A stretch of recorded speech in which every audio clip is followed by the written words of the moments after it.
a gente pode pensar a partir da detecção do problema de risco psicossocial e da doença que seria equivalente ou que poderia ser ocasionada a partir desse fator de risco, quais soluções.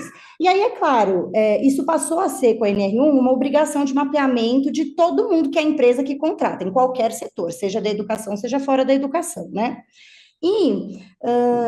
E aí que vem o problema dessa crítica que a Aline trouxe na fala dela, que tá bom, e aí como é que a gente faz isso se tornar algo concreto? Porque acho muito difícil que uma empresa vá virar e falar, nossa, realmente, nós temos muita sobrecarga de trabalho aqui, né? A gente sabe que isso é o mundo das fantasias e que não iria acontecer de uma forma tão fácil, né? Então,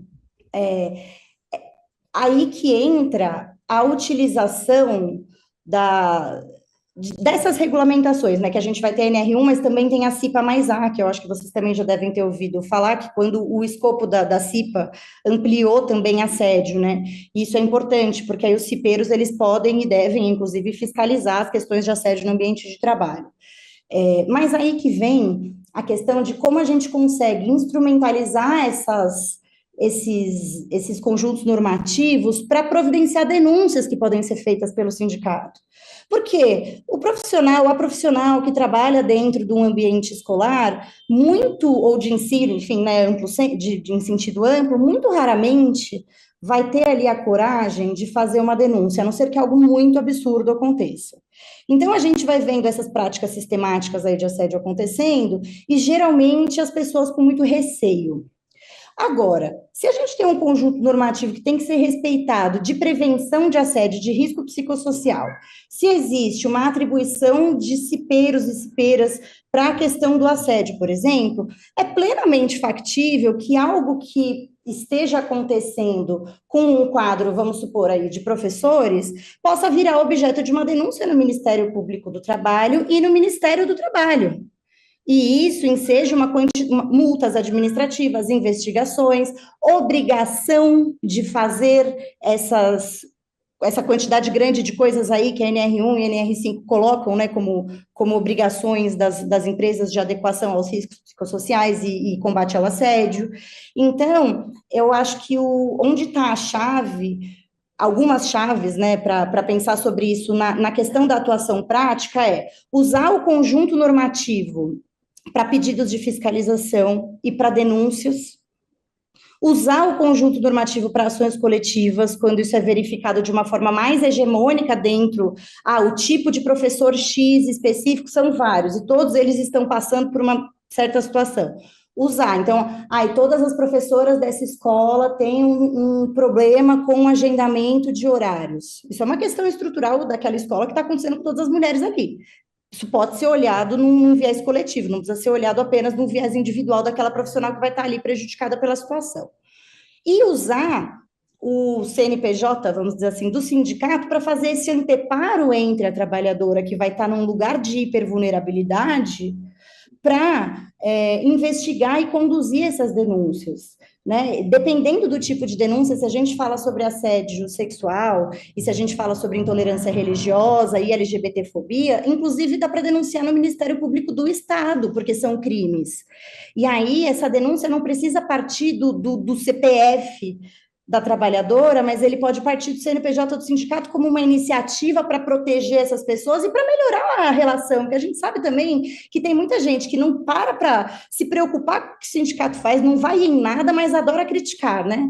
Então, trazer um pouco esse relacionamento a partir desses lugares, né? Essa descrença no trabalho sindical tem sido grande ultimamente, e esse lugar dos marcadores sociais da diferença tem sido muito importante para aproximar as pessoas. Né? Porque às vezes é mais fácil uma pessoa se identificar por ser LGBT com alguma atuação do sindicato, por exemplo, do que por ser classe trabalhadora. E aí é essa tarefa de aproximar as pessoas e ir deixa eu te explicar, vem aqui, vamos conversar, tem convenção coletiva, e ir mostrando para a pessoa todos esses instrumentos e toda a luta que é historicamente feita, né?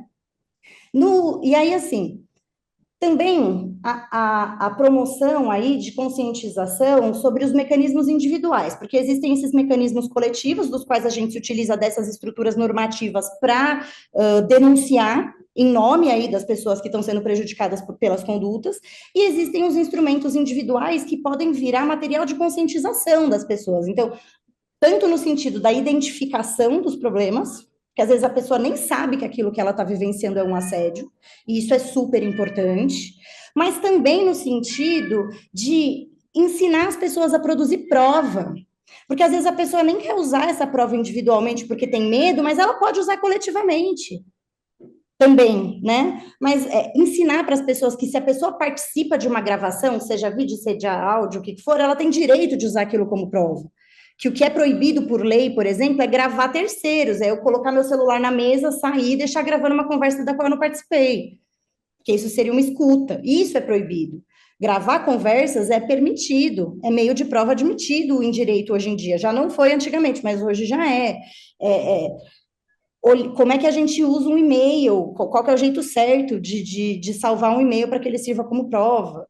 Os laudos médicos e terapêuticos, a gente está falando de saúde mental aqui, o laudo dos profissionais da saúde mental é extremamente importante para a gente comprovar as coisas que estão acontecendo muitas vezes em dinâmicas individuais, porque dentro da discricionariedade do profissional de saúde mental, né? Que a gente não. Eles vão avaliar e vão saber e vão produzir o laudo. Mas se esse profissional está convencido que a pessoa teve, por exemplo, uma piora no quadro de saúde mental dela em decorrência de alguma situação do trabalho, ele pode e deve laudar isso. E a gente ainda vê um ou outro profissional que fica com receio. Então, também, como é que a gente dialoga e articula com esses profissionais para eles não terem medo de laudar situações concretas, né, a partir dessa narrativa de talvez prejudicar, né? Então, eu acho que dentro da questão do individual, e aí vou encerrar, porque senão eu vou passar mais 2 horas e meia aqui falando, a gente tem essa questão tanto da conscientização das situações, quanto do que é possível fazer diante delas. E aí, a pessoa que chega para um atendimento jurídico com uma gravação, com um e-mail, com um laudo, você pode ter certeza que o processo dela, se isso virar um processo, vai ser muito melhor do que uma pessoa que não tem nada. E testemunhas também sempre são importantes, tá? Mas é isso, assim, a pessoa vai estar num lugar muito diferente. E se comprovado que isso é contumaz, isso inclusive pode ser prova também utilizada para questões coletivas, não só questões individuais, né? E aí, existem alguns aparatos de denúncia que também podem ser interessantes a nível individual, quando a pessoa tem medo de se expor, né? É que o que eu sempre recomendo não é nem ficar indicando, Secretaria de Educação, Ministério Público, Disque 100 de Direitos Humanos, Polícia Civil.